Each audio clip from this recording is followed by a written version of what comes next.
Éxodo capítulo 1, a la altura del verso 5 en adelante. Me dan un amén cuando lo tengan allí. Gloria a Dios. ¿Estamos listos? Éxodo capítulo 1, verso 5 en adelante. Leemos rogando a los tres grandes del cielo, el Padre, el Hijo y el Espíritu Santo de Dios. Y todas las personas que le nacieron a Jacob fueron 70. Diga conmigo 70. Y José estaba en Egipto. Y murió José y todos sus hermanos y toda aquella generación. Y los hijos de Israel fructificaron y se multiplicaron y fueron aumentados y fortalecidos en extremos. Y se llenó de ellos la tierra. Entre tanto se levantó sobre Egipto un nuevo rey que no conocía a José y dijo a su pueblo: he aquí el pueblo de los hijos de Israel es mayor y más fuerte que nosotros. Ahora pues seamos sabios para con él, para que no se multipliquen y acontezca que viniendo guerra en él también se una a nuestros enemigos y pelee contra nosotros y se vaya de la tierra. Entonces pusieron sobre ellos comisarios de tributos que lo molestasen con sus cargas. Edificaron para Faraón las ciudades de almacenaje, Pitón y Ramesés. Pero cuanto más los oprimían, tanto más se multiplicaban y crecían, de manera que los egipcios temían a los hijos de Israel. Y los egipcios hicieron servir a los hijos de Israel con dureza, y amargaron su vida con dura servidumbre en hacer barro y ladrillo, y en toda labor del campo y en todo su servicio, al cual los obligaron con rigor. Y habló el rey de Egipto a las parteras de las hebreas, una de las cuales se llamaba Cifra y otra Fua, y les dijo: cuando asistáis a las hebreas en sus partos y veáis el sexo, si es hijo, matadlo, y si es hija, entonces viva. Pero las parteras temieron a Dios y no hicieron como les mandó el rey de Egipto, sino que preservaron la vida a los niños. Que el Señor añada bendición a su palabra. Señor, te damos gracias, te bendecimos, Señor, te damos gloria, te damos honra, adoramos y exaltamos tu nombre. Gracias por la oportunidad, por el privilegio que nos da, Señor, la dicha, el favor de poder estar en esta casa, en tu iglesia, y poder escuchar tu palabra. Ayúdanos cada día más, Señor, a poder temblar ante tu palabra. Tu palabra dice que aquel hombre que tú estás buscando es el que tiene un corazón humilde de espíritu, pero que tiembla ante tu palabra. Ayúdanos a temblar ante tu palabra, a obedecer, a poner por obra, Señor, a entender la seriedad y la demanda y la exigencia que tu palabra, Señor, pone sobre nuestras vidas. Que seamos buena tierra. Ayúdanos a ser como aquel hombre que edificó su casa sobre la roca, Dios, que oye y hace tu palabra y da fruto al 30, al 60 y al 100 por uno. En el nombre de Jesús declaramos que saldremos de este lugar bendecido y que nuestra vida no será igual después de esta palabra que será hablada y que será expuesta a nuestra vida. Ayúdanos a enfocarnos, disipamos en el nombre de Jesús toda distracción y oramos, Señor, para que tu palabra nos vivifique, nos levante, nos fortalezca, nos anime, nos exhorte, nos edifique, nos instruya, Señor, y traiga equilibrio y ajuste para nuestras vidas, para que seamos diferentes y transformados a la imagen y a la estatura del varón perfecto, en el nombre poderoso de Jesús. Amén y amén. Dele la mejor ofrenda de palma al Señor. A su nombre. Dios es bueno. Todo el tiempo nuestro Dios es bueno. Quiero continuar una enseñanza corta y al mismo tiempo también sencilla, y le he titulado, es lo mismo que hablamos el miércoles pasado, así que es el mismo tema, aprendiendo de la historia. Quiero continuar hablando un poco allí, ya que el Espíritu de Dios ha dejado caer muchas cosas en mi corazón. Me hablaba el día de hoy, el día de ayer, mientras escuchaba a mi pastor también, pude conectar algunas cosas que creo que son importantes que nosotros podamos entender y sustraer de la palabra de Dios. ¿Estamos de acuerdo? Y le hablaba dándole un resumen, pero breve, de que hay un dicho que sale de este tema, de este mensaje que le he dado como título Aprendiendo la Historia, que es: el que no aprende de la historia está condenado a repetirla. Y nosotros, si nos detenemos y observamos de manera muy detenida, valga la redundancia, la vida que hoy en día se está llevando a cabo, tantas cosas, nos damos de cuenta de que muchas veces estamos repitiendo. No sé si estarán de acuerdo conmigo, me darán la razón. Por lo menos yo soy muy observador y me doy de cuenta, no solamente en el círculo evangélico y cristiano, o sea, llevémoslo a cualquier área de nuestra vida, que estamos repitiendo patrones, sea de conducta, de pensamientos, errores, fracasos, caídas, desgracia, tantas cosas. Como de la misma manera también podemos repetir éxitos, triunfos, victorias, pero la tendencia eventualmente siempre va a estar inclinada hacia las cosas negativas. Por eso alguien dijo de que las cosas malas nos enseñan. Nosotros nacemos con eso. Lo bueno hay que enseñar. Tenemos que ir a una escuela, a un colegio, a una universidad, entre muchas otras cosas, para ser educados en ciertas cosas que son necesarias a nuestra vida. Y partimos de esa frase, o sea, el que no aprende de la historia está condenado a repetirla. Por ejemplo, hijos que han visto cierto fracaso en sus padres, y cuando crecen se supone que debería de ser mejor, porque muchos de ellos, un ejemplo nada más, crecieron con traumas, frustraciones, quizá por comportamientos dañinos, inadecuados, tóxicos de su padre, que quizá también tuvieron el mismo problema, que no tuvieron un buen ejemplo, una buena educación de los padres también, en este caso de los abuelos del hijo, que estoy hablando, ¿verdad? Y cuando ellos crecen, pareciera que repiten lo mismo también de nuevo. Si el papá le pegaba a la mujer, repiten lo mismo, etcétera. Si el papá era un alcohólico, repite lo mismo. Y así pudiéramos hablar de innumerables comportamientos, actitudes, lenguaje, entre muchas otras cosas más que repetimos sencillamente por no aprender de la historia. Y yo no sé si usted se recuerda, leyendo una vez más, ahora vamos al texto inicial. Quiero leer el texto con el cual iniciamos el miércoles pasado, que fue en el libro de Deuteronomio. No sé si lo tienen allí. Deuteronomio, si no me equivoco, creo que era en el capítulo 32. Vamos a buscarlo un momentito para que veamos la importancia de aprender de la historia. Levante su mano y diga conmigo: aprendiendo de la historia.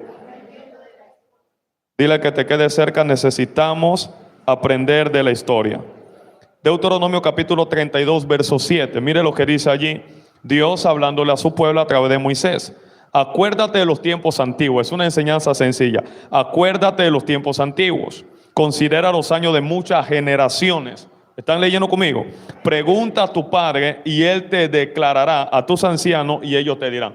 Y ahí le explicaba también básicamente de que si nosotros, me meto en el paquete, nos tomáramos la dedicación de sentarnos con nuestros hijos, y no solamente tiene que ver con nuestros hijos físicos, la gente que nos rodean, puede ser un amigo, relaciones que tenemos también, y explicarle detenidamente ciertos tropiezos, fracasos, errores que nosotros hemos cometido, para buscar la manera de evitar en ellos tropiezos también, creo que la vida fuera mejor todavía. No sé si me doy a explicar acá. Por ejemplo, vemos el gobierno de Panamá y errores que repitieron hace 15 años, el gobierno se sigue repitiendo ahora. En el tema social lo mismo, en el tema económico y financiero, o sea, y pareciera ser que a pesar de que la historia está allí, la seguimos repitiendo. De hecho, Noriega, antes de que cuando él lo apresan, él suelta un dicho, él dice: mira, se van a levantar gente peores que yo después de mí. Y parece un cuento, pero si nosotros vemos, esa gente son las que nosotros hemos estado lidiando por muchos años, con corbata, con saco, que vieron la historia, vieron cierto comportamiento, pero que siguen repitiendo lo mismo. Entonces quiero que leamos una vez más el mismo texto, por favor, para que podamos otra vez. Acuérdate de los tiempos antiguos. Si te olvidas de la antigüedad, vas a perder ciertas cosas en tu presente. Considera los años de muchas generaciones. Pregunta a tu padre, por ejemplo, la educación. Y yo sé que no va a ser en todo lo mismo, los tiempos cambian, nos vamos actualizando, las cosas se van modernizando, no se puede llevar la misma educación de hace 20 años hoy en día, pero sí es cierto de que hay ciertos elementos que tenían nuestros padres años atrás, que si lo implementamos ahora nos funcionarían mejor en lo que es la educación de nosotros. Me estoy explicando acá. Y esa es una realidad. Dice: pregunta a tu padre, que él te declarará, a tus ancianos y ellos te dirán. Nos vamos al libro de Éxodo. ¿Estamos comprendiendo algo hasta ahora? Ok. Hoy no es fuego, hoy es enseñanza. Éxodo capítulo 1, verso 5. Lea con atención una vez más conmigo ahí y vamos a conectar en el mensaje de esta noche. Dice, todas las personas que le nacieron a Jacob fueron 70. El número 70 describe o hace alusión a una generación. Entonces está hablando de la generación de Jacob en ese momento. Y dice que José estaba en Egipto, no estaba en el mejor lugar. Egipto siempre lo comparamos con el mundo, el sistema, etcétera. Dice que murió José, todos sus hermanos y toda aquella generación. Diga conmigo, toda aquella generación murió.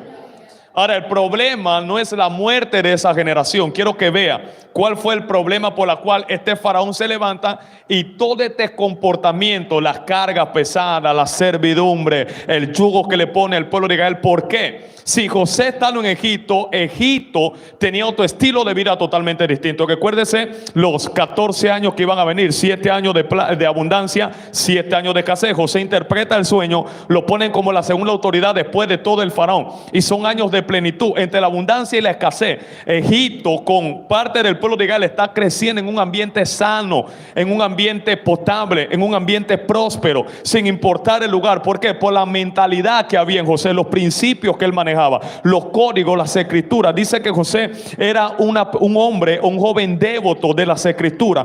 Pero pasa algo, y quiero que vea esto, y ahí podemos ver básicamente en el verso 8. Dice, entre tanto se levantó sobre Egipto un nuevo rey que no conocía a José, y digo a su pueblo, empieza a hablar. Pero la expresión principal es, se levantó un rey que no conocía a José. ¿Por qué hace la comparación? Las escrituras no lo pone por poner allí, de que este rey o este faraón que se está levantando no conocía a José. ¿Qué tiene que ver José con este faraón que se está levantando? Ya vemos todo el comportamiento. No vamos a leer una vez más. Las cargas pesadas, manda a matar a todos los niños menores de 2 años que nacían. Si era niña, déjala viva, porque ve que el pueblo de Israel se está multiplicando y hay un temor en el corazón del faraón. No sea que este pueblo crezca demasiado, que se una a nuestros enemigos y nos quite la vida. Ahora, ¿por qué este pensamiento cuando años atrás judíos y egipcios habían caminado juntos? No había problema. Usted me está entendiendo lo que estoy tratando de explicarle. O sea, lo que le quiero decir que el problema no es la sociedad en realidad. El problema no es el lugar donde nosotros estamos. El problema es el ideal, la mentalidad. Porque muchas veces la visión se pierde en distintas generaciones. Y por eso la historia que años atrás se había repetido se vuelve a levantar o vuelve a iniciar con gente que no conocen o no conectan con la generación pasada. Por ejemplo, estamos en la generación más acelerada que pueda haber existido. Estamos en la generación milenial. Y ahora de describir algunas cosas que mi pastor estaba describiendo que me pareció muy importante poder unirla con lo que quiera hablarle. Ahora, si nosotros como generación presente tenemos que transferirle algo a la generación que se está levantando. Ahora, lo que nosotros le vayamos a transferir a la generación nueva que se va a levantar no puede estar divorciado o separado de lo que la generación pasada de una forma u otra, en este sentido de las cosas positivas y buenas, ha tratado de transmitirlo. Si nos desconectamos de la generación pasada, podemos volver a repetir la misma historia. Es una señal que me estoy explicando. Y por ejemplo, mi pastor hablaba algunas cosas que yo anoté. Me gusta tomar nota siempre. Y él hablaba de 5 generaciones que básicamente se han levantado a lo largo de toda la historia. Dice que la primera generación es la generación constructora o pionera. Generación constructora o pionera. Esta fue la generación iniciadora, punta de lanza, que abrió brecha a todas las generaciones existentes hoy en día. Y teníamos que irnos, si hablamos históricamente, bíblicamente, teníamos que irnos a Abraham, teníamos que irnos a Isaac, a Jacob, a Noé, el comportamiento de toda esta persona. O sea, ¿cómo es que después de que Noé se levanta, un hombre justo, ya Dios errae a toda la humanidad a causa del diluvio? Se supone que ya no debería haber más maldad, porque la razón del diluvio es que los designios de todo el corazón de los hombres eran de continuo al mal. Pero después de Noé, dice que en medio de Noé estaba uno de sus hijos que era Can. Ve la desnudez en Noé y en lugar de cubrirlo, dice que expone a Noé. Noé lanza una maldición sobre Can en ese momento, que cuando usted llega al Nuevo Testamento aparece una mujer cananea de la línea de Can. Usted no me está entendiendo. Con una maldición que ella le está pidiendo a Dios una liberación para la hija. Pero entiende de que no era parte del pueblo de Dios. ¿Por qué? Por una mala decisión. Entonces ahí viene la importancia, repito, de aprender de la historia. ¿Por qué Dios condenó a la humanidad en ese momento? Por la maldad. Ahora sale de allí, llega a la humanidad hasta el diluvio, y Can o Acán sigue todavía con ese estirpe, con ese código, con ese alma baja, con ese espíritu oscuro todavía, y maldice toda una generación. Repite la misma historia. Ahora esta mujer cananea se levanta a romper con la maldición. Por eso le dice, no era lícito que el pan le tocaba a ella, pero ella intercede y abre brecha para marcar una diferencia en su generación. Entonces para eso necesitamos aprender de la historia. Diga conmigo, aprender de la historia. Primera generación, constructora, pionera. Número 2, generación auge. Y se habla de que esta generación se levanta y fue el momento de mayor elevación o intensidad de un proceso o estado de cosas. Esta generación, que es la segunda, la generación auge, que se levanta o establece el momento de mayor elevación e intensidad de un proceso o estado de cosas. Número 3, generación reformadora. Ya esta generación, en tercer lugar, empieza a reformar, a cambiar ciertas cosas. Y yo no sé si usted ha escuchado el lenguaje hoy en día de reforma. Ahora, si no aprendemos de la historia, nuestra reforma puede convertirse en algo vacío. Porque reformar algo, aunque tiene que ver con darle una forma nueva, no podemos reformar cosas alejado del origen y de la raíz. Porque el prefijo re siempre te está devolviendo al punto de partida. Aunque la forma es distinta, la esencia no se puede perder. Voy a explicar eso de nuevo. Te estoy hablando de aprender, aprendiendo de la generación, aprendiendo de la historia. Repito, aunque las formas son distintas, la esencia nunca va a cambiar. Por ejemplo, hay gente, no, yo no sé por qué la gente hoy viste un poco pegada. O sea, tú no puedes pretender hoy en día que la misma forma de vestimenta, entre muchas otras cosas, siga predominando hoy en día, porque estamos en una generación distinta. Ahora, lo que sí deberíamos enfocarnos, más allá de lo superficial, es de la esencia de la gente. No me están entendiendo acá. Por eso Jesús le digo, o sea, no es la forma, lo que tú veas afuera, es el corazón. No mire su apariencia, no mire el tamaño, no mire si sabe hablar bien o no sabe hablar bien. Mira el corazón. Si tiene el corazón, entonces califica. A su nombre sea la gloria. Me estoy explicando acá. Diga conmigo, las formas son nuevas, pero la esencia siempre se mantiene. Por ejemplo, le he explicado algunos ejemplos básicos en este punto. En el Antiguo Testamento la esencia, Antiguo y Nuevo Testamento, de acercarse a Cristo es a través de un sacrificio. Es la esencia. Nadie podía ir delante de Cristo en el Antiguo Testamento, delante de Dios, sin un sacrificio. Ahí estaba el sistema mosaico que tenía que ver con la ley ceremonial de sacrificio. El animal que tenía que ser perfecto, no podía tener ningún tipo de defecto. El animal tenía que ser puro, tenía que ser macho, tenía que ser primogénito, etcétera. Esa era la esencia. Para ser perdonado, limpiado, purificado de parte de Dios, la esencia era sacrificio. Ahora, la forma en el Antiguo Testamento, le estoy hablando de esencia y forma. La forma de la esencia del sacrificio eran animales. Cuando venimos al nuevo pacto, nadie en el Nuevo Testamento puede llegar delante de Dios sin un sacrificio. La esencia es lo mismo. Por eso dice el libro de Hebreos que nosotros podemos acercarnos confiadamente al trono de la gracia, más allá del velo, a través del sacrificio de Cristo. No es tu capacidad, no son nuestras palabras elocuentes lo que nos da entrada al lugar santísimo. Es el sacrificio de Cristo. La esencia es lo mismo. Lo que cambia es que ya la forma del sacrificio en el Antiguo Testamento eran animales. La forma del sacrificio del Nuevo Testamento es la persona de Cristo, Dios hecho hombre. No me están entendiendo. Denme una señal que me estoy explicando.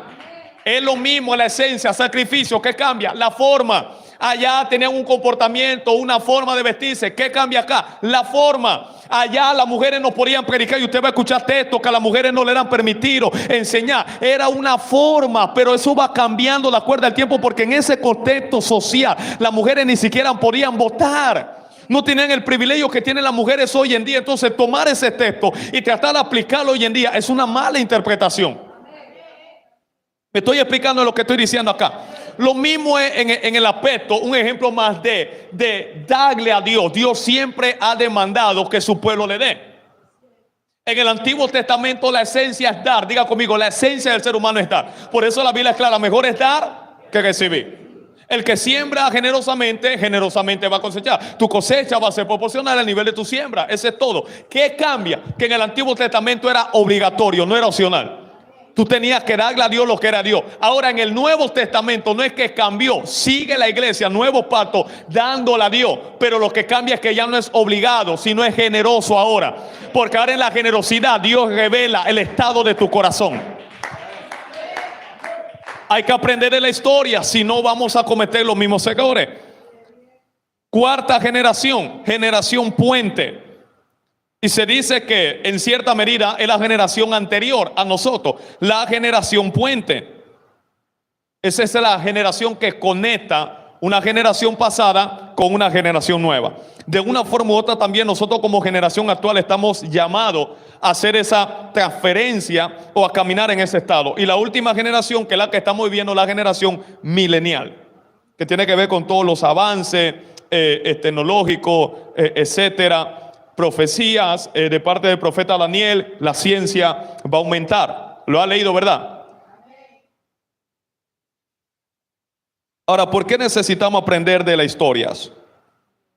¿Por qué es importante? Vea la base de que el faraón se levanta, no conoce a José y cambia la forma, y no solamente la forma, cambia la esencia de lo que era gobernar, dirigir, liderizar a un pueblo. Y empieza ahora, en lugar de traer libertad, a esclavizar. Y anote lo que le voy a decir, aquí ya me adentro. No podemos construir un futuro o un mañana desconectado del ayer. Hay una prédica también, bueno, ese día yo no estuve porque fue un viernes, no, fue un domingo que mi pastor predicó eso que se llama edificando el futuro con los fundamentos del ayer. Y por eso, aunque yo soy joven, yo creo en cierta esencia y cierta forma de la generación pasada. Yo creo en la oración, yo creo en el ayuno, yo creo en la vigilia, yo creo en el devocional, yo creo en el silicio, yo creo en buscar a Dios, yo creo en guardarte para Dios, yo creo en la santidad, creo en la integridad. Dios mío.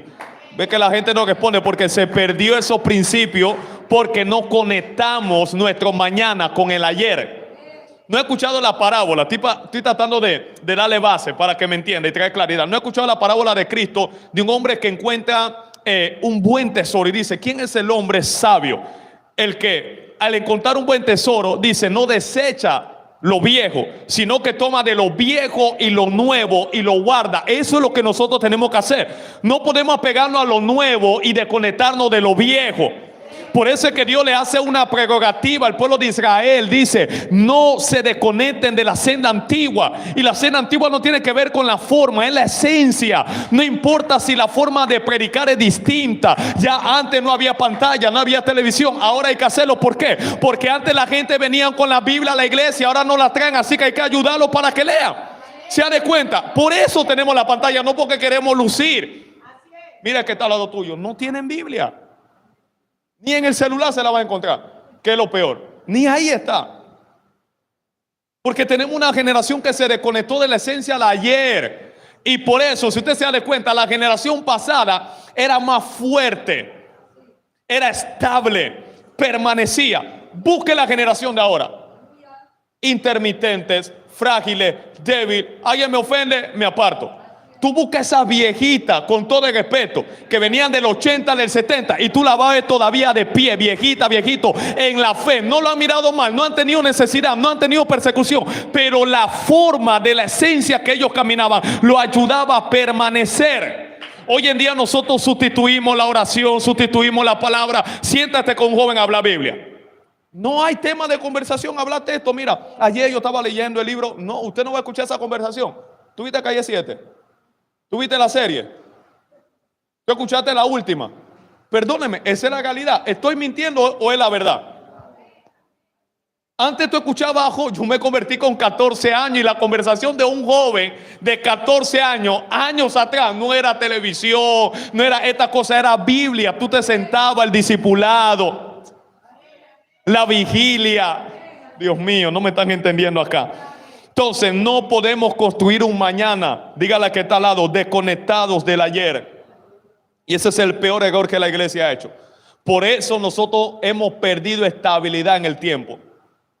Critique todo lo que usted quiera, un ejemplo de ciertas cosas hoy en día. La Biblia dice que lo que eres Dios permanece, ese es todo. ¿Y por qué permanece? La esencia, la base. A su nombre. Déjeme ponerle otro ejemplo aquí rapidito. Mateo. Vamos al libro de Mateo, por favor. Capítulo 7, verso 24. ¿Alguien está siendo bendecido? 7:24. Aquí me quito el freno. Solo quiero traer un poquito más de claridad. Cualquiera pues que me oye estas palabras y las hace, le compararé a un hombre prudente que edificó su casa sobre... Ahora, en ese momento el contexto histórico o geográfico era Palestina, Medio Oriente. Construir una casa ahí no era tan fácil, porque esos lugares eran lugares arenosos, eran lugares llenos de lodos. Entonces, para encontrar una base sólida había que cavar a metros profundos a metros de profundidades para poder encontrar la base, por lo menos una piedra, para encontrar la solidez de la tierra y poder desde allí fundamentar la casa que tú ibas a levantar. Hacer eso, oído a la historia, tomaba tiempo. Digan conmigo, tiempo. Ahora, tú podías construir una casa rápida, te olvidas del fundamento, no trabajas la base del lugar, que es lo más importante. El fundamento aquí no se ve, pero lo que sostiene todo este lugar es la base y el fundamento que no se ve. Se ven los pilares, se ve el techo, se ve todo el arreglo que tenemos acá adentro, pero lo importante es la base y el fundamento. Que si viene un terremoto, lo que sea, lo que sostiene es el fundamento. Por eso es que el crecimiento correcto, antes de ser hacia arriba, tiene que ser hacia abajo. Las palmeras toman años, usted las siembra y ellas no suben de una vez. Ellas toman años, décadas para florecer. ¿Y qué es lo que ellas están haciendo? Echando raíces, echando raíces. Ellas están buscando esas raíces en la profundidad de la tierra, donde ellas puedan sentir ese agua, donde ellas conecten con esa piedra, con esa roca viva que habla la palabra de Dios. Y cuando ya están sólidas, empiezan ahora a crecer hacia arriba. Y eso Dios me lo habló años atrás. Hijo, crece hacia abajo. Hoy en día todo el mundo quiere que se hacia arriba, quiere un flyer, quiere que lo inviten, quiere predicar, quiere un micrófono, quiere fama, quiere like, quiere de todo, pero no quiere crecimiento hacia abajo. Eso toma tiempo. Entonces, edificó su casa sobre la roca, le tomó tiempo. Vamos a poner un aproximado de 3 años para empezar a construir. Lo primero que está buscando ese hombre prudente es fundamento.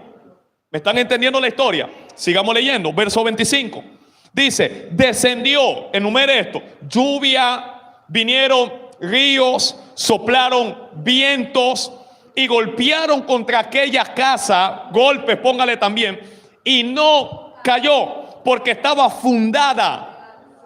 Ok, vean lo diferente ahora. Pero cualquiera que me oye estas palabras, ¿y de qué está hablando Cristo? De una edificación física, no, de venir a la iglesia, escuchar la palabra y ponerla en práctica. Si haces esto, tú vas a hacer una casa sólida. Si oye la palabra, te entra por un oído, te sale por otro oído, no aprendes de la historia, vas a ser un cristiano débil, frágil, endeble. Cualquier cosa te va a mover. Cualquiera que me oye estas palabras y no las hace, le compararé a un hombre insensato que edificó su casa sobre...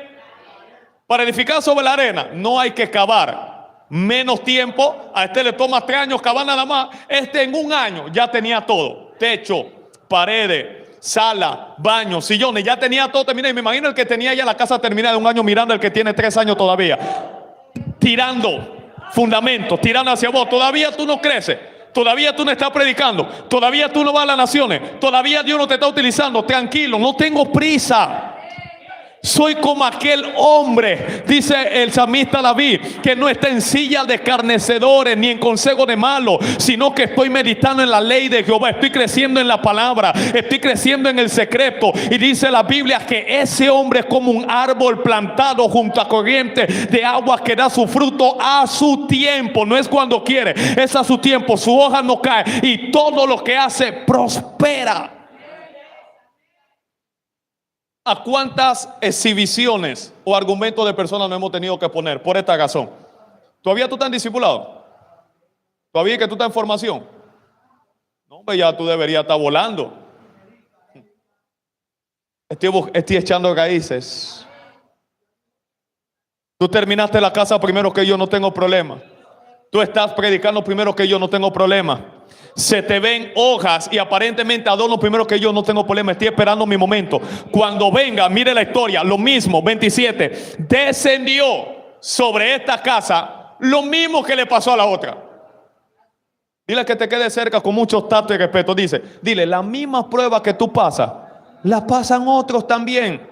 La razón por la cual otro puede mantenerse de pie y a ti te derriba la prueba es donde está fundamentada tu casa y tu vida. ¿Tú piensas que eres la única que está pasando necesidad? Muchos también, pero están parados. Que nada más la tentación te llega a ti, a todos, pero están parados. Que nada más tú estás siendo perseguido, todos, pero están parados. Dice que vino sobre esta casa lluvia, río, soplaron viento, dieron con ímpetu contra aquella casa, pero no se mantuvo de pie, cayó y fue grande. Tiempo al tiempo, aprendamos de la historia. ¿Cuántos años le tomó a Noé construir el arca? ¿Tú quieres construir el arca? Dios te da la palabra hoy. ¿Tú quieres construir el arca mañana? No tuvo ayuda, lo tuvo que construir solo. ¿Cuánto tiempo Moisés iba delante del faraón a decirle, deja ir libre a mi pueblo, deja ir libre a mi pueblo? No fue que lo soltó de la noche a la mañana, pero siguió allí. ¿Cuánto tiempo le tomó a David sentarse en el palacio teniendo el aceite y la unción del Espíritu Santo para gobernar? Fueron 25 años. Dios llama a Jeremías desde el vientre de su madre, pero no empieza a predicar desde el vientre de la madre ni siendo un niño. Toma un proceso. Jesús, el Hijo de Dios, tenía toda la unción, el hombre más perfecto, pero fue a la edad de 30 años que empezó su ministerio, porque hay algo que se llama fundamento. Voy a aprender de la historia. Hay textos en la Biblia de hombres y mujeres que se levantaron como espuma, pero que cayeron porque no tenían solidez. ¿Me estoy explicando acá? ¿Cuánto tiempo le tomó a Pablo empezar a ejercer su llamado? ¿Usted cree que cuando Dios lo llamó camino a Damasco él empezó el ministerio inmediatamente? ¿Cuántos tienen esa creencia? Déjame ver para ver si te ayuda un poquito ahí. Gálatas capítulo 1, 2, verso 1.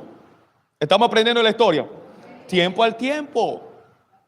Tú no estás compitiendo con nadie. Tu reloj no es el mismo que el que está al lado tuyo. Tú vas a tu propia velocidad. Hay cosas que a otros se le dan en un tiempo que a ti se te va a dar en otro. Paciencia. No es el que corre ni el que quiere, es el que Dios tiene misericordia. Dios mío, pero siento el espíritu de la palabra mientras le estoy predicando. 2:1. Después, pasado. Quiero oírlo. ¿Cuántos días tiene cada año?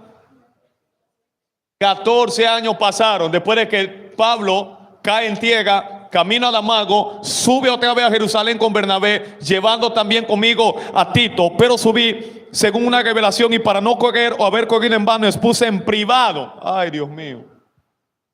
En privado a los que tenían cierta reputación. Te voy a dar un código si tú quieres ser un creyente, un ministro efectivo, ministra efectiva. No venga con la prepotencia y la soberbia disfrazada de humildad. A mí no me importa lo que la gente diga. Si Dios me llamó, Dios me va a respaldar. Escúchame, hay ancianos que tienen una reputación y una madurez que a ti te hace falta. Y tú no puedes empezar a correr en tu ministerio si alguien no te valida. Los aplausos pobres porque no le gusta esto. No, si Dios me dio una palabra, no importa. Hey, espérate. El hecho de que Dios te haya hecho un llamado no implica que tiene que salir a hacerlo inmediatamente. Hay gente de reputación, de testimonio, de años en el evangelio, que si Dios te habló a ti, Él lo tiene que confirmar con ellos, por lo menos con la autoridad que Él te ha dado. Expuse, dice, en privado a los que tenían cierta reputación en el evangelio que predico entre los gentiles. No corra a predicar inmediatamente, le pone su evangelio, su revelación a la gente de reputación. Antes de mí estaba Pedro, estaba Juan, estaba Jacobo. Ok, Dios se me apareció, Dios se me reveló, pero ¿qué a usted le parece? ¿Ustedes creen que ya estoy listo? Como alguien que apenas está aprendiendo a cocinar. No, a ese algo le falta.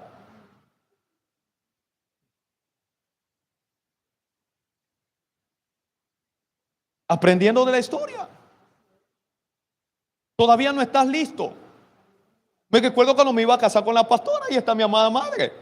Yo no decidí ya casarme. Yo pensé, juntamente con la pastora, que ya teníamos el tiempo adecuado para hacerlo, 1 año y 9 meses de noviazgo. Y fui donde mis pastores, que al mismo tiempo eran mis padres físicos, y le dije, ¿qué a usted le parece? ¿Usted cree que yo estoy listo? Yo no me autocalifiqué. Yo fui a la gente que tienen... ¿Cuántos años usted tiene con mi papá? 33 años casado. Ah, ¿tú quieres que quiénes son los que valían los profetas hoy en día? Alguien que ni se congrega. No quiero ni entrar ahí. Estoy hablando en ministerio. Pero imagínense, aprendamos de la historia. ¿Quiénes son los que nos aconsejan? ¿Quiénes son los que nos dirigen? ¿Quiénes son los que nos están diciendo de que ya estamos listos? ¿Quiénes son los que nos dicen eso?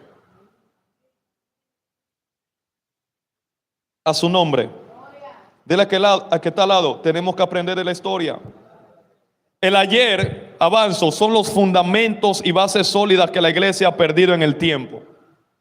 Y por eso tenemos una iglesia un poquito más inmoral. Suena duro, pero es la realidad. Tenemos una iglesia un poquito más, digo un poquito para no decir un poquito más mundana. Tenemos una iglesia donde hay más división, más grupito, más chisme, más exclusividad, un montón de cosas. ¿Por qué? Porque nos desconectamos de los fundamentos y la base sólida que la iglesia tenía, la perdimos en el tiempo. Pero la construcción del mañana son los pilares actualizados que tenemos que levantar. Es decir, actualízate a toda la actualización que quieras, pero no te desconectes de los fundamentos y de la base de ayer. Por ejemplo, el domingo yo tuve una experiencia no muy grata y estaba en un estado de ánimo no sano, no saludable. Y estaba a punto de decidir.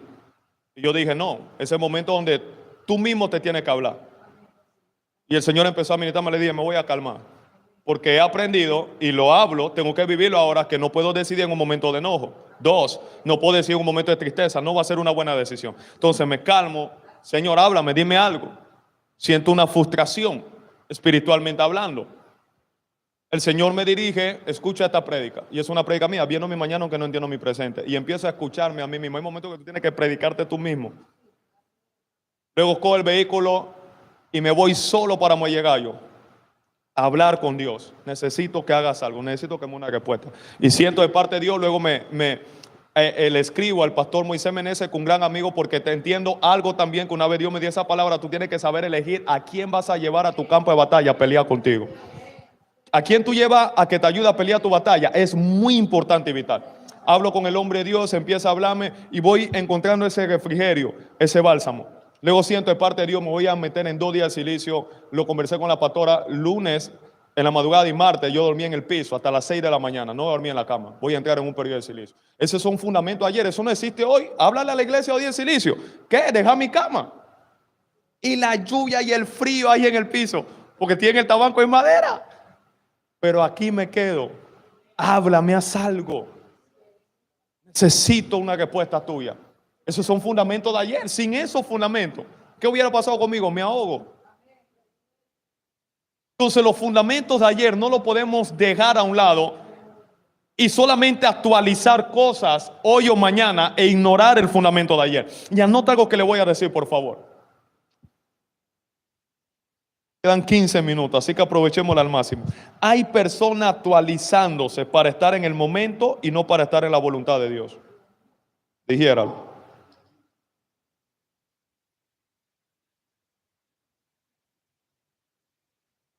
Hay personas actualizándose para estar en el momento, pero no para estar en la voluntad de Dios. Esta palabra me golpeó. O sea, actualiza todo lo que quieras, modernízate, moderniza a tu alrededor, pero no te desconectes de la voluntad de Dios, que es buena, agradable y perfecta. Repito esta frase de nuevo. Hay personas actualizándose para estar en el momento y no para estar en la voluntad de Dios. Entonces, a veces nuestras actualizaciones divorciadas de los fundamentos de ayer nos hacen estar en el momento. Y mire la palabra, los momentos, le defino con momentos, son momentos. Por eso no nos podemos dejar llevar por un ruido momentáneo, porque es momentáneo. En cualquier momento va a dejar de sonar. Estoy explicando acá. Hay que ser inteligente y sabio. Aprender de la historia.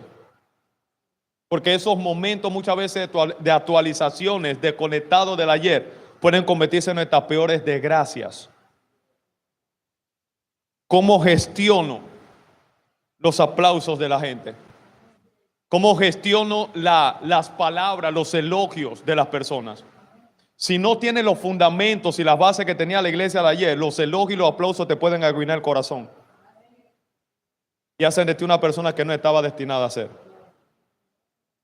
Por eso que cada vez que termina de hacer algo, mira, y mi padre hablaba de eso, mi pastor el día de ayer, hay mucha gente hoy en día como los hijos de Eli. ¿Cuál era el problema de los hijos de Eli? Dice que eran personas inmorales. Número 2, materialistas. Hay gente que están en este evangelio. Suena duro, no han aprendido la historia buscando beneficios personales. Y todo su desánimo y frustración cuando no ven los beneficios es porque no están conectados su corazón a Dios, sino a lo que Dios le puede dar. Son materialistas. ¿Cuánto me van a dar? ¿Cuánto voy a ganar? ¿Qué puedo cotizar de esto? Esa es toda la mentalidad. Número 3, dice que los hijos de Eli, estoy hablando de parte de lo que mi pastor hablaba ayer, dice que se comían la carne del sacrificio. En otras palabras, eran carnales. Lo que estaba dedicado para Dios se lo comían. Y esa es la generación que estamos viendo porque se desconectó ayer, no respeta los principios. Yo vengo de una generación que a mí me enseñaron que a lo que es de Dios, y a Dios se le da lo de Dios y a César se le da lo de César. Y escúcheme, no estoy hablando de dinero, estoy hablando en todo el sistema. Cuando hay día de culto, ese es el día de Dios. Yo no puedo escoger ese día para ir al mall, para hacer otra cosa, para irme de shopping, porque es el día sagrado. Por eso que los judíos ortodoxos verdaderos, ellos pueden ganar $1.000.000 en un sábado. Ellos ciegan sus empresas porque sábado es el día del Señor reposo Shabbat. Y por eso son bendecidos. Entonces tenemos una generación desconectada de ayer que están negociando los principios. Está vendiendo su plato de lenteja, su herencia o su primogenitura por un plato de lenteja. Una necesidad me hace vender lo que Dios me ha dado. Me desconecta del propósito. A su nombre. Número 1. ¿Qué tenemos que aprender en estos minutos que quedan de la historia? Lo primero que yo rescato de la historia que llama mi atención es que sobre toda cosa guardada, anote eso, debemos cuidar, proteger, custodiar, como lo hace un seguridad, como lo hacen los, ¿cómo le puedo decir? Los vigilantes pongamos al presidente de los Estados Unidos, que es el tipo más poderoso. Eso es lo que se dice a nivel mundial. Nadie tiene la seguridad que tiene los presidentes de Estados Unidos. En este momento Donald Trump, no sé si ya se sentó en el Senado, todavía falta un par de días para sacar al anterior. Ya está, todavía. Pero imagínense eso. Lo primero que aprendo aquí de la historia es que sobre todas las cosas, llévese eso a la casa por favor, debemos guardar, sobre todas las cosas guardadas, debemos cuidar, proteger y custodiar el corazón para mantener las fuentes de vida divinas accesibles. Repito, primer principio que tienes que aprender de la historia para tu vida es sobre todas las cosas guardadas, es a cuidar, proteger, custodiar tu corazón para mantener las fuentes de vida divina accesibles. Aprendí hace algunos años atrás que el evangelio, y anótelo si quiere, es un asunto del corazón. No es lo que yo tenga en mi cabeza, es cómo está en mi corazón. Si mi corazón está bien, yo voy a estar bien. Donde yo deje que algo incorrecto entre en mi corazón, perdí la vida de Dios. Por eso dice Salomón, sobre todas las cosas que tú puedas guardar, dale más atención que al dinero que tú quieres guardar. No quiero que se me acabe, cogí esta cantidad de dinero, déjame guardar esto porque tú sabes y todo lo demás. Está bien, guarda lo que tú quieras, pero lo más importante que debes de proteger, guardar, cuidar y custodiar con toda la fuerza es tu corazón.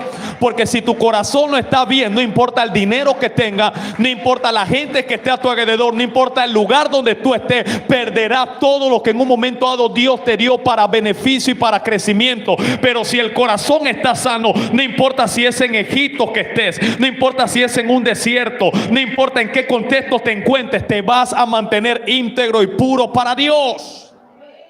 Sobre todas las cosas guardadas, ¿guardar qué? El corazón. ¿Por qué? De él mana, fluye la vida de Dios. Y en el momento que dejamos que el corazón sea afectado por eso, no puedes escuchar todo tipo de cosas ni ponerte a cualquier comentario. Hay cosas que están destinadas, sin darte de cuenta, tú inconscientemente las puedes recibir o puede abrir la puerta de tu vida, pero es para dañarte el corazón.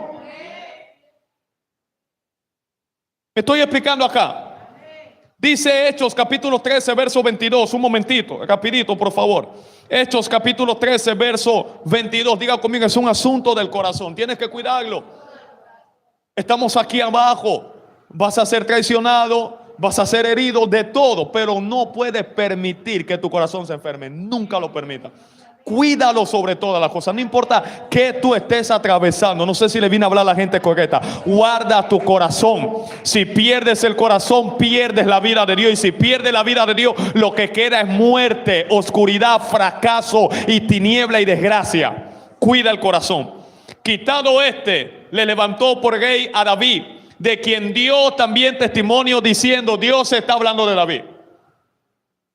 Por eso, sobre todas las cosas, a mí no me importa lo que la gente diga en cierta medida, aunque es importante. Porque de hecho, cuando hablamos de un ministerio, en este caso, digamos un pastor, en el libro de Timoteo dice que el pastor tiene que tener un buen testimonio de lo de adentro y de lo de afuera.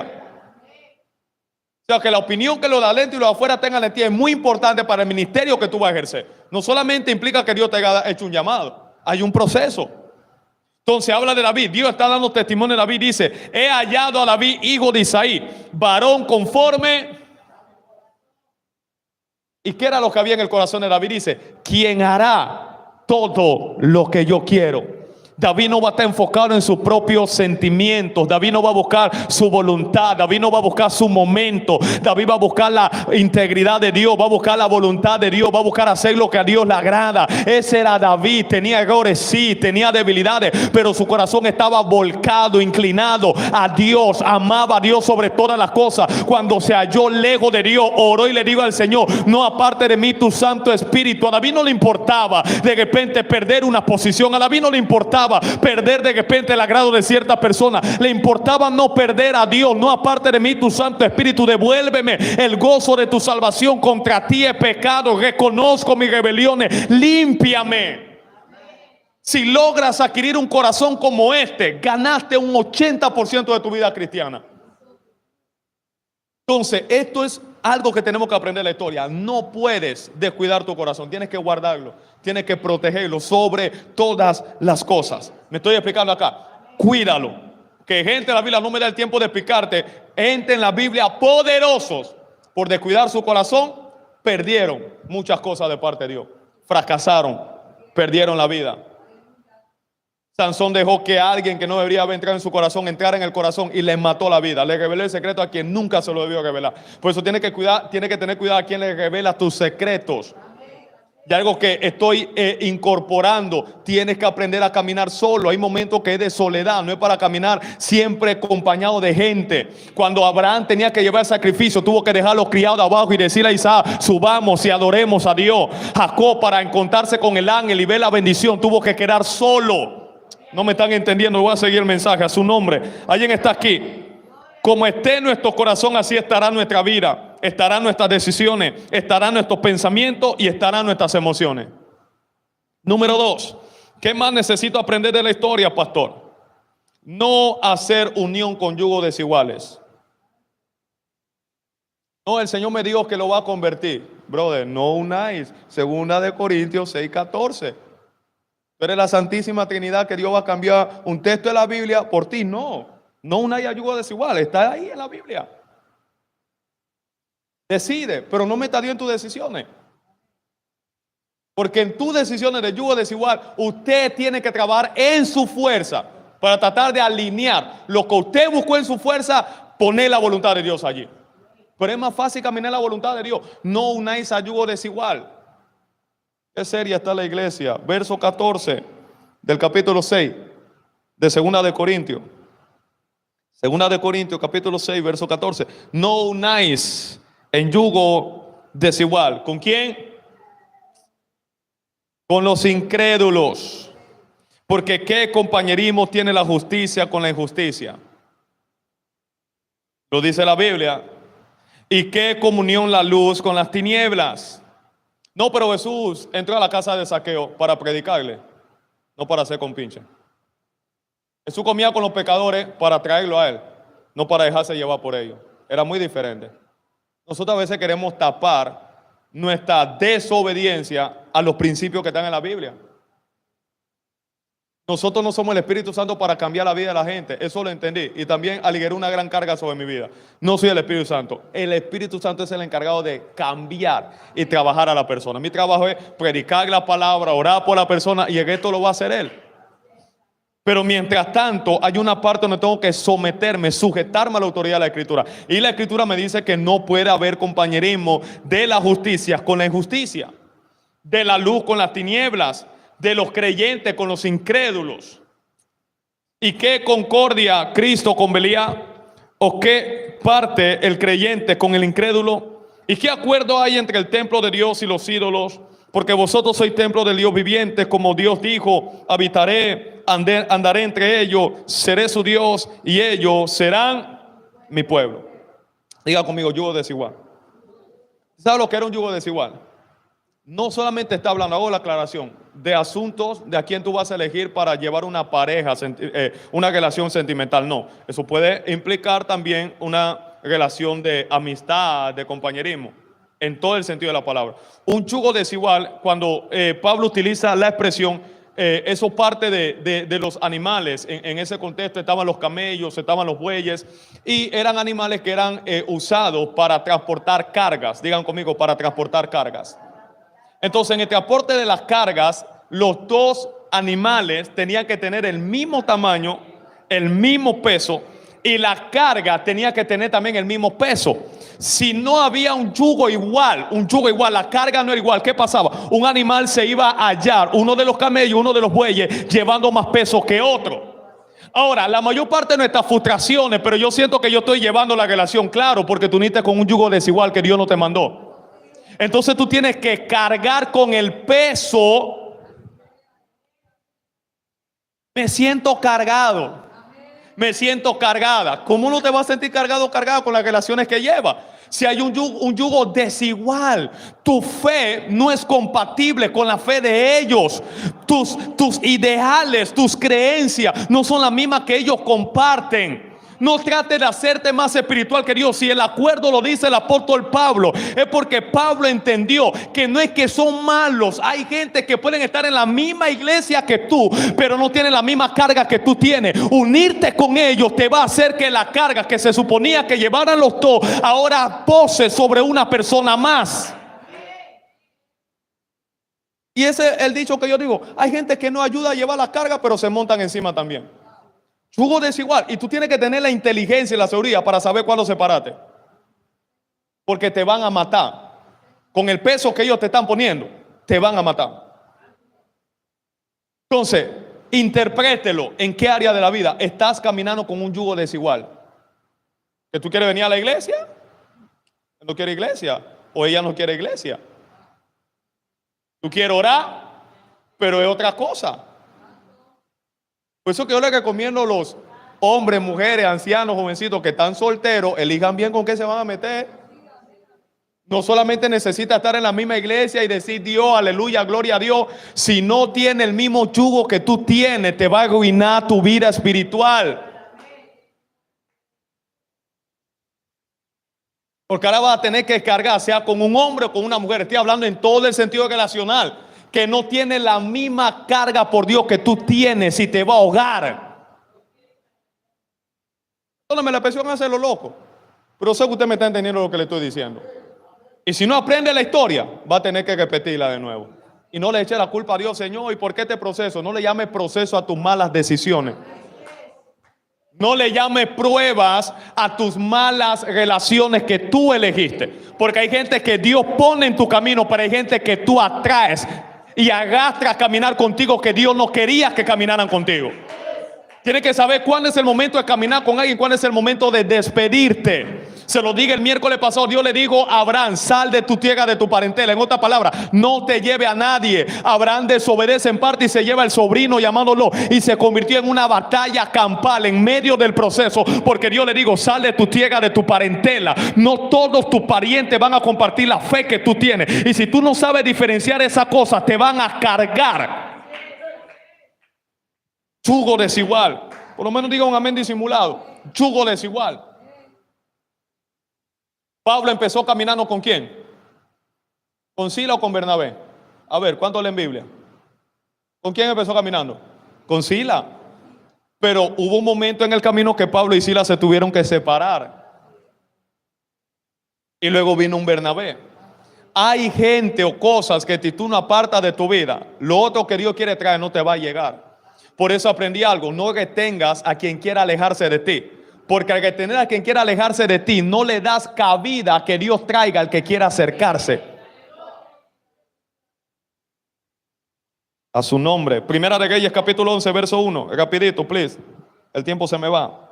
Primera de Reyes capítulo 11 verso 1, lo vimos un poquito el miércoles pasado y quiero pasear rapidito por allí nada más. Había mucho que explicar, pero quiero ir al grano. A su nombre. Lo tenemos. Pero el rey Salomón amó, además de las hijas de Faraón, a muchas. No, lea bien. A muchas. El problema no eran las mujeres, eran que no eran de la tierra de él, eran que eran de tierra. Y ahora usted lo va a leer. A las de Moab, a las de Amón, a las de Edom, a las de Sidón y a las Etea. Ajá. Gente de las cuales Jehová había dicho a los hijos de Israel: no llegaréis a ella. Pero se ve bien, te dije que no.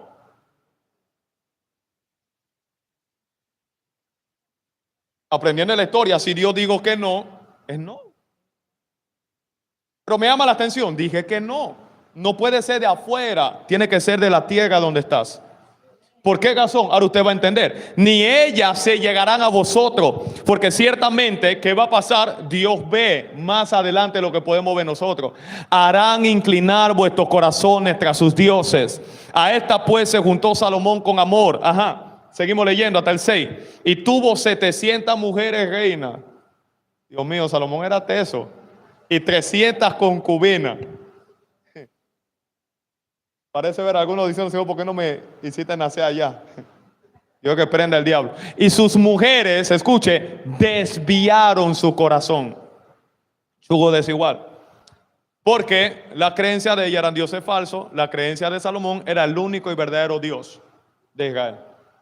Así que ahora tú vas a tener que estar en una lucha, porque cuando sea día de culto, no culto, quiero baile, quiero otra cosa. Ayuno, no quiero ayuno, vigilia. No, tú tienes que dormir conmigo aquí en la cama. No, voy a buscar a Dios. Me voy a acostar en el piso. Entonces, si no tiene el mismo yugo que tú, no va a entender tu lenguaje y te va a cargar. Es en todo el sentido de la palabra. Y cuando Salomón era ya viejo, sus mujeres inclinaron su corazón tras dioses ajenos, y su corazón no era perfecto con Jehová su Dios como el corazón de su padre David. ¿Cómo era el corazón de David? ¿Cómo era el corazón de David? Perfecto. Ahora, si tu David era de Salomón, ¿qué? El padre. Tuviste la historia, ¿por qué no repetir la historia de David? Y de hecho, dentro de la historia de David, entra una mujer llamada Betsabé, que David, en el momento que tenía que estar en la guerra peleando, se queda en el tegado, sale, la ve bañándose y todo lo demás, y se llega a ella. Viene una consecuencia a través de eso. Y desde ahí, de esa mujer también es producto Salomón. Por eso le dije, hay cosas que nosotros como padres tenemos que decirle y hacerle saber a nuestros hijos, errores que hemos cometido, para que ellos no pasen por allí. Lo que tú no le enseñes, el diablo se lo va a enseñar de otra manera. Ignora. No tengo que decir nada. Ignora. Luego te vas ya en consecuencia. Dios ya había dicho: no te unas a este tipo de mujeres. Aprende de la historia. No aprendió de la historia y repitió el mismo error que muchos de los antepasados también. ¿Tiene sentido lo que le estoy diciendo? Tercero, rapidito, tercero. Entender. ¿Qué más debemos aprender de la historia? Quiero darle esto y terminar ya hoy aquí. Entender que las aflicciones, abra el corazón y reciba esto, tribulaciones, dificultades son necesarias en la vida cristiana para fortalecer nuestra fe y no para alejarnos de Dios. Primera de Pedro capítulo 4 verso 12. Primera de Pedro capítulo 4 verso 12 en adelante. Entender que las aflicciones, tribulaciones y dificultades, ¿por qué esta tribulación? ¿Por qué esta aflicción? Son necesarias, diga conmigo, necesarias en la vida cristiana. Es inevitable para fortalecer nuestra fe y no para alejarnos de Dios. La mayor parte de la gente que sale de Dios, ¿por qué? No, esto está duro, está difícil, es que la prueba, es que la dificultad, no entendiste la historia. Si hubiera prestado atención a la historia, no comete el mismo error. Que muchos de la gente que están aquí en la Biblia, se escribió esto para que entendamos, cometieron errores que en aflicciones, tribulaciones y dificultades se alejaron de Dios. En este libro está eso. Pero hay gente que en las aflicciones, tribulaciones y dificultades se acercaron a Dios y entendieron que era necesario el momento para fortalecer su fe y no para alejarse de Dios. Entonces, hoy en día, si hay algo que esta generación está experimentando, es un grado de desertación enorme de la fe. Las 5 generaciones que le hablé, que hablaba mi padre espiritual el día de ayer, la última, que es ¿dónde estamos nosotros? La milenial, solamente tiene un porcentaje de gente cristiana de un 0,04. Es una estadística pobre. Gente que se bautiza, se van. Y usted lo va a ver.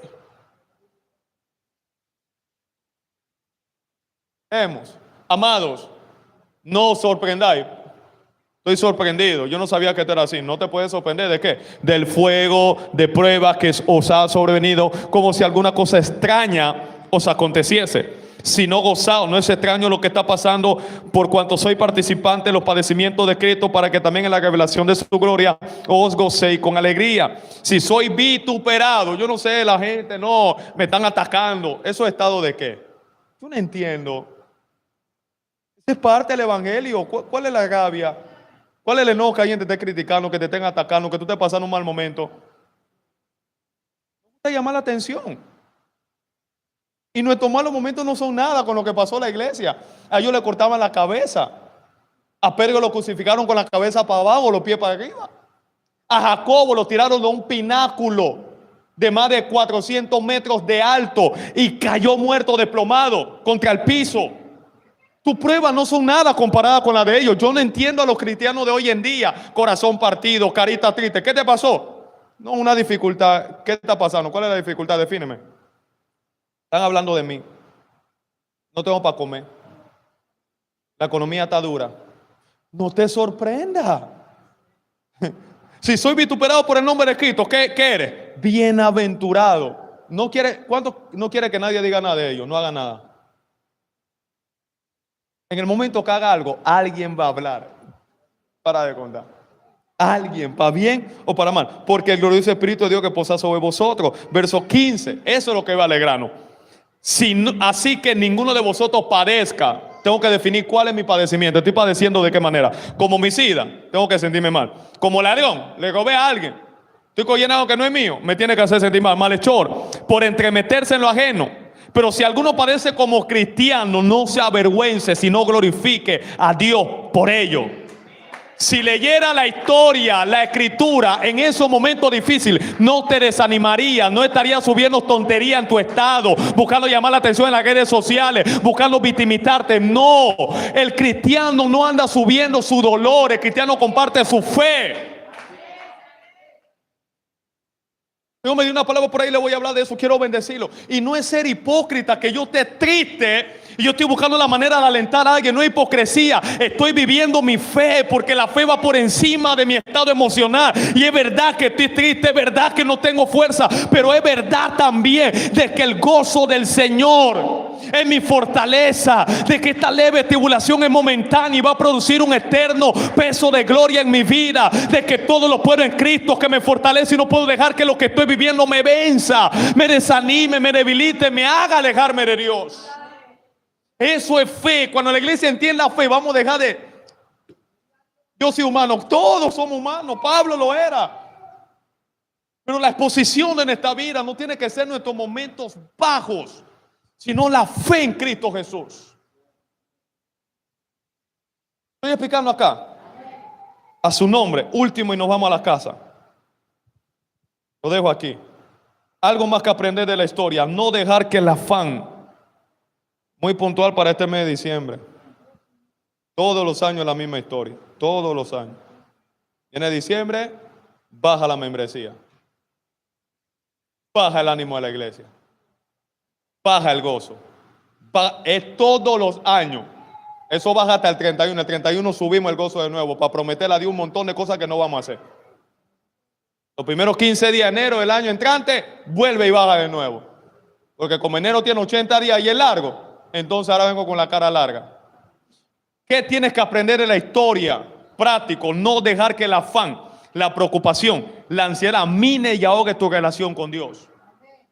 Y hay muchos de ustedes, permítanme confrontarlo con mucho respeto, que ni siquiera están orando. Por el afán, que están consumidos por el afán, por la ansiedad, la preocupación. ¿Y cómo voy a arreglar?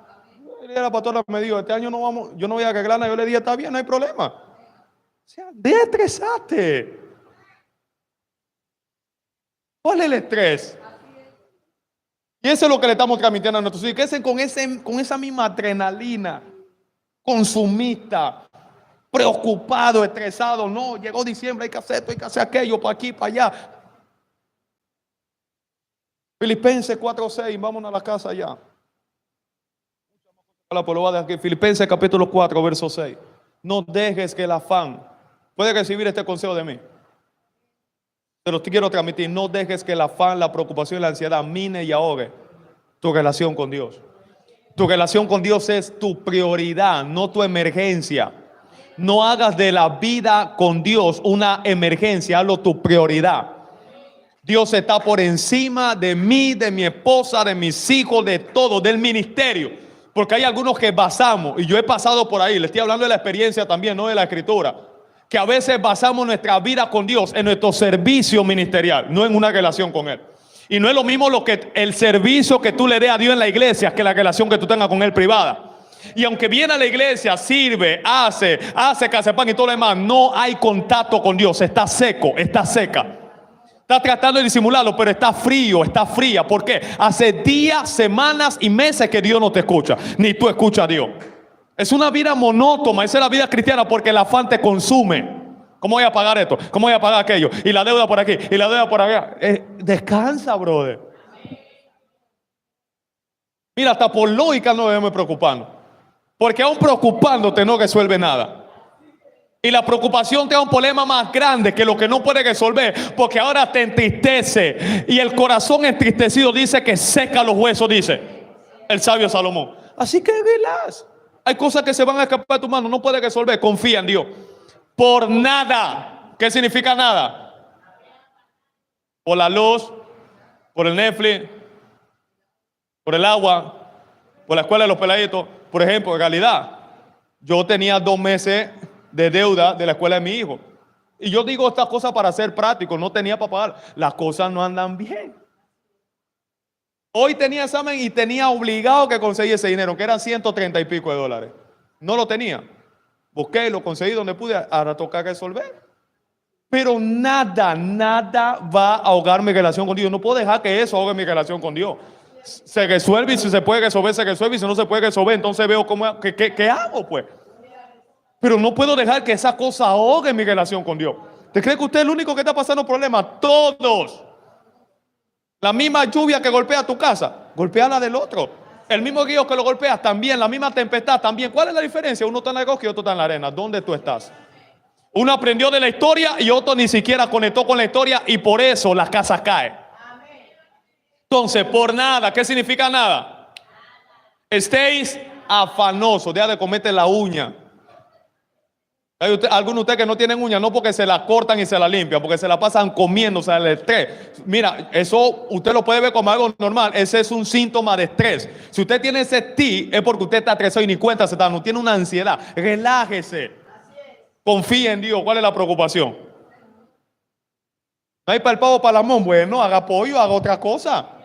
¿Quién dijo que en diciembre es obligado a comer pavo y jamón? Le quiere hablar de la experiencia, porque mira, pastor, para usted es fácil hablar, porque usted está bien y todo lo demás. El año pasado yo no tuve para comprarle juguete a mi hijo. Y lo que salió fue de lo que nosotros estábamos trabajando para la iglesia. Le dimos a algunos niños, ahí salió. Y yo no me voy a estresar, no puedo, no tengo. ¿Qué voy a hacer? Ahorcarme, endeudarme. No hay. No había para cocinar en la casa. Relax. Después salió uno de los pastores amigos. ¿Qué pasó? ¿Todo bien? ¿Qué tiene? Y ahí Dios empezó a proveer. Pero yo no estaba ocupado en eso. Mi servicio, venía a la iglesia, predicaba. No tengo que cosas temporales y superficiales ahoguen mi compromiso con Dios. Apréndalo. Que está repitiendo una historia que ya la he repetido varias veces. No tenemos problema en dar consejería y en animar a la gente, pero es un poco ya fastidioso estar animando a una persona en el mismo área 5 veces, 6 veces. ¿Qué te pasó? No, desanimado. Ok, anímalo, dale la palmita, pásale, tírale un poquito de agua, tómate el agua, refrescate. De nuevo, 3 meses después. Aprenda de la historia. Que mira, no solamente la vida cristiana, la vida misma no se vive en ánimo. Se vive en disciplina, se hace lo que se tiene que hacer aunque no se sienta hacerlo, ya. Hoy yo llegué un poquito tarde, hoy sí, le soy sincero, porque me quedé dormido. Y quedamos que acostamos un poquito, estaba cansado.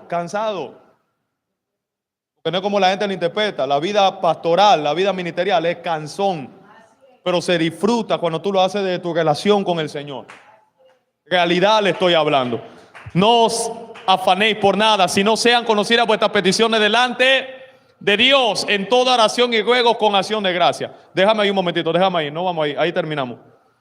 Sean conocidas vuestras peticiones. Si yo estoy afanado, yo no puedo dejar que Dios conozca mi petición. Él la sabe, pero hay peticiones que Él quiere escuchar. Ahora yo no la puedo poner delante de Él porque en lugar de ir a Dios, déjame buscar al hombre. Mira que necesito esto, mira que... Hay cosas, mira, si aprendes a hablarle a Dios o a hablar con Dios, Dios se va a encargar de hablar a los hombres de ti.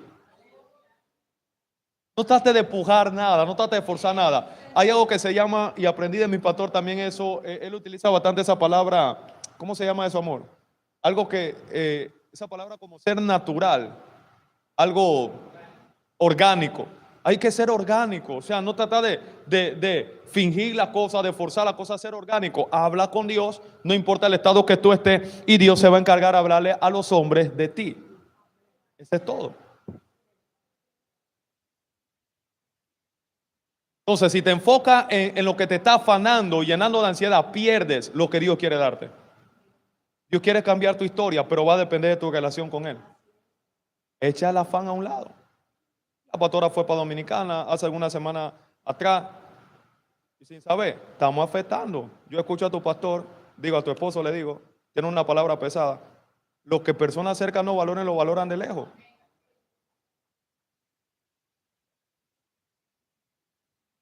El estrés quería consumirme el domingo, estoy frustrado, estoy triste, me voy. Digo, no voy a dejar que esto me consuma, me voy a conectar con Dios. ¿Qué quiere que haga? ¿Qué esto para? Y ahí mismito. No, el pastor Bell estuvo en Las Vegas predicando. El pastor que lo llevó le preguntó por mí. Y Dios se va a encargar de hacer lo que Él tenga que hacer. No tienes que forzar nada.